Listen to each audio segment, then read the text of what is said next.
Chapter 6 Episode 16 God of Fishing in Ports Part 1. So, have I made myself clear? Crystal. Though I can't make any promises. Good enough. I know you have your moral woes. Wait, what were we talking about? I was asking why you wanted to see me, Sarah Lipta. Oh, right. You asked if it was because you were entertaining, and I was like, you're such a bore. Yes. Right. Anyway, I summoned you because you intrigued me. Not necessarily entertained. I was starting to get it. This god kept mentioning the entertainment value, or lack thereof, of my life, but he didn't mean any insult by it. He just seemed to have no filter. What about me intrigued you, Sarah Lipta? How do I put this? Gain told me about a new kid in the world, but I caught a glimpse of you when you came into the village you're in and thought that we might be alike, you and I. What exactly do you mean, Sarah Lipta? Just call me Sarah. It's not like we have company. All right, Sarah. What do you mean? Let's see. He sat in thought for 10 seconds. How do you think we're alike? He was turning out to be a tiresome conversation partner.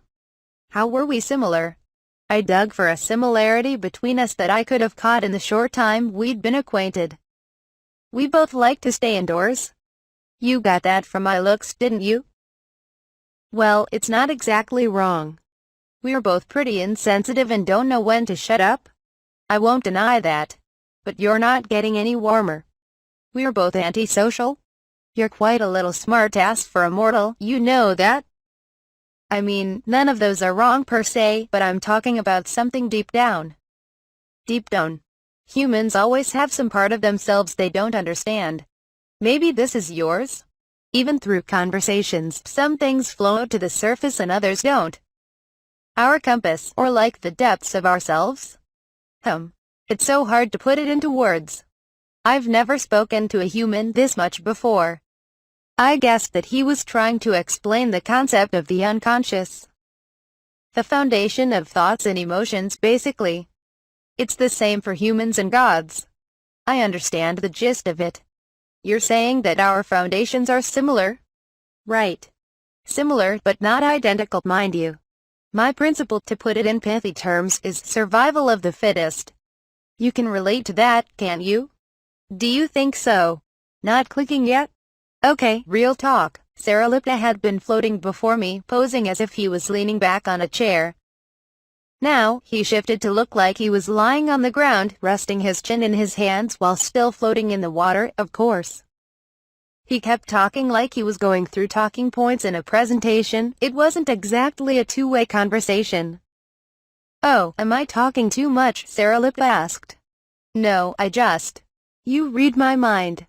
I'm just a bit taken aback by your enthusiasm. Good. I told you already that I rarely talk to humans, let alone other gods. He seemed talkative but unaware of social cues. Either that, or he just couldn't help but blurt out every thought that crossed his mind. In any case, he seemed like the type who wasn't good at communication, despite how talkative he was. That wasn't a rare trait though, at least when it came to humans. Thanks for understanding, he said. Let's get back on track. You kept your sparkly new pearl slime a secret from that boy who's been helping you. Why? With a coy crook of the neck like that, he could be easily mistaken for a teenage girl. With a bit of uneasiness, I answered truthfully. I didn't know its exact value, but I guessed it was valuable. Nicky's still a kid, so I figured it would be safer if he didn't know about it.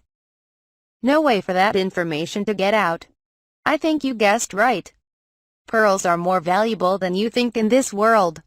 Especially in Riffle, where they haven't discovered how to harvest them.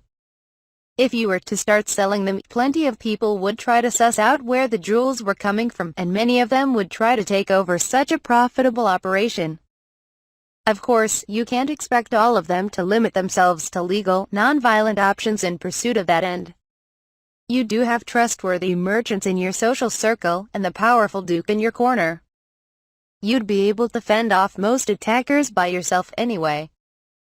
Can't say the same for this Nicky kid, though. The villagers might be able to protect him from a petty thief or two, but he wouldn't stand a chance against underground guilds or morally questionable nobles. Cyril rattled off a bunch of hypothetical tragic outcomes, all the while maintaining his smile. You've got good foresight, Ryoma. I suppose. Wouldn't anyone be wary when a lot of money is involved?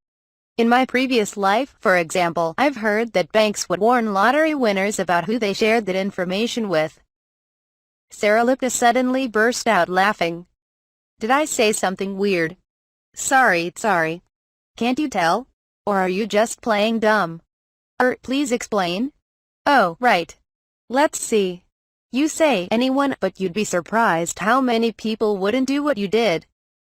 For example, in most human societies, people are expected to greet each other, respect their elders, stuff like that.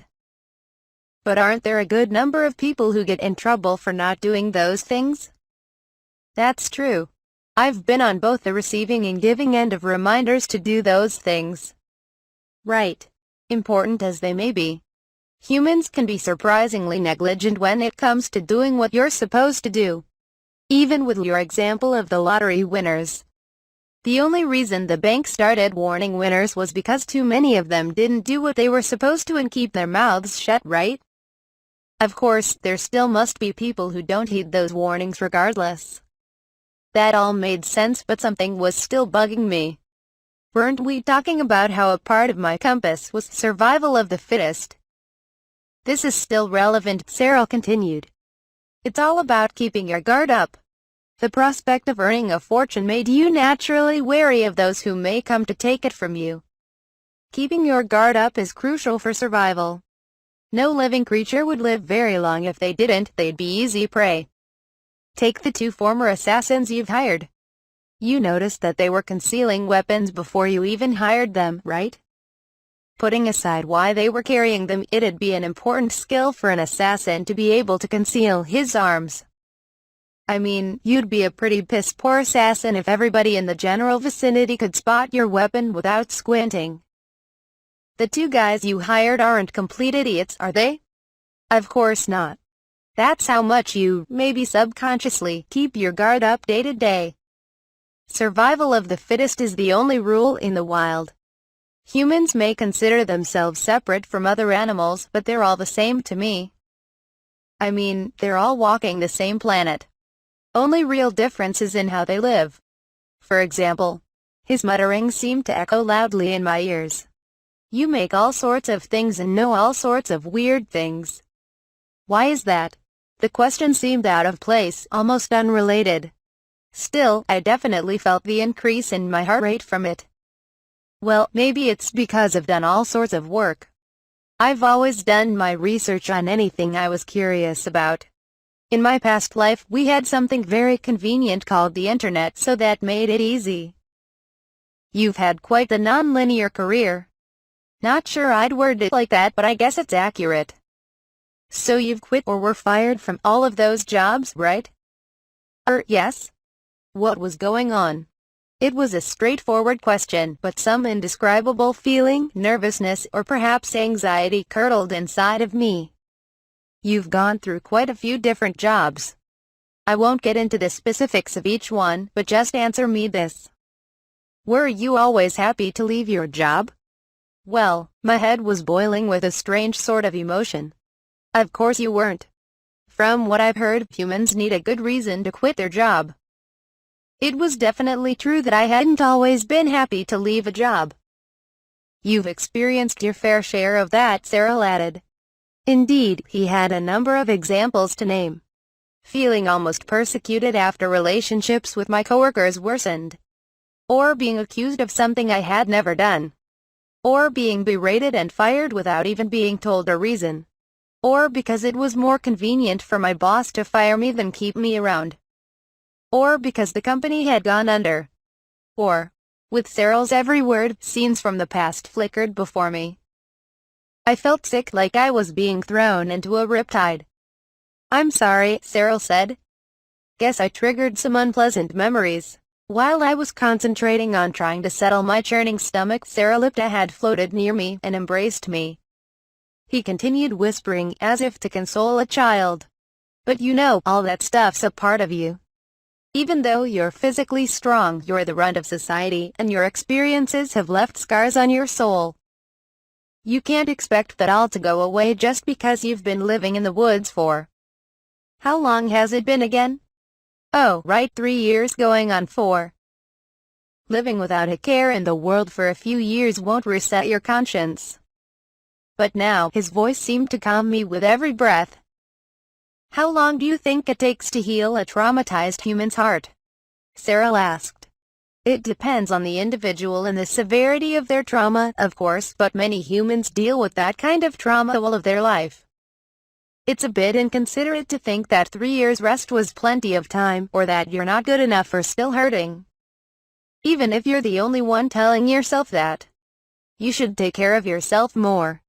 You thought you forgot all about the woes of your past life after a fun 4 years in this world, right? I can understand why you'd want to convince yourself of that. I'm sure your life has been easier here than it was before. But it just means you're in remission.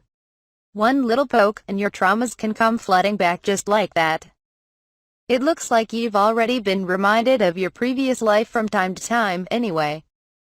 I felt all that just from remembering my previous life. Something wasn't right. But I was feeling so comfortable now. You know it deep down too, said Cyril. Remember, you told Gain your wish, didn't you? That you wanted to live away from other people, to live freely in nature. That was your desire, right? Well, that was completely true. There was no arguing that. There you have it.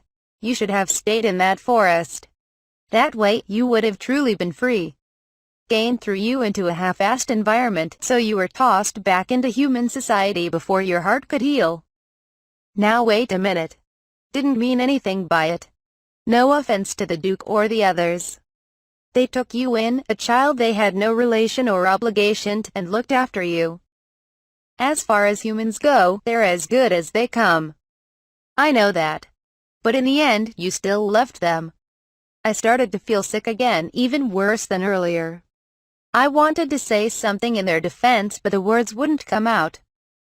This no longer qualified as a conversation, but still he kept talking. Plus, you don't have any human allies. You're friendly with the people you meet wherever you go, but the only ones you keep around for all of your adventures are your familiars. With your powers, there must be plenty of humans eager to form a party with you, no matter your appearance. You could have easily talked to any of the adventurers you know.